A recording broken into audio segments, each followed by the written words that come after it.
Una picconata che dà inizio ai lavori del centro congressi di Padova. Il cantiere è stato aperto oggi con la messa in sicurezza dell'affresco di Amleto Sartori. Qui arriveranno le ruspe per iniziare la realizzazione del progetto messo a punto dall'architetto giapponese Kengo Kuma.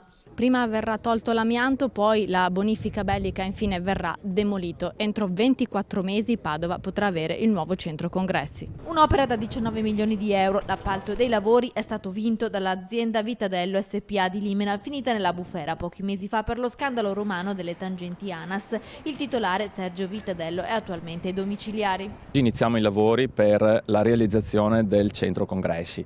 Non entriamo ovviamente nelle vicende giudiziarie che ovviamente esulano da quelle che sono le nostre competenze, quindi noi siamo ovviamente siamo fiduciosi nell'opera della magistratura, ma oggi è un giorno di festa. L'opera manterrà la facciata dell'entrata, all'interno ci sarà posto per 3.000 persone, bar, ristoranti, foyer. Sarà un'opera multifunzionale perché è stata pensata la possibilità di creazione anche di una sala della musica, ovvero l'auditorium che da sempre Bitonci voleva collocare vicino alla fiera. Investimento che viene fatto ovviamente da Fiera Immobiliare che ne ha la proprietà, parzialmente finanziato con gli affitti, parzialmente finanziato invece con dei mutui. Ho circa 20 anni di proclami, di promesse non mantenute. Oggi siamo qui per iniziare i lavori di questa opera pubblica che voglio ricordare essere la più importante della città dopo l'ospedale.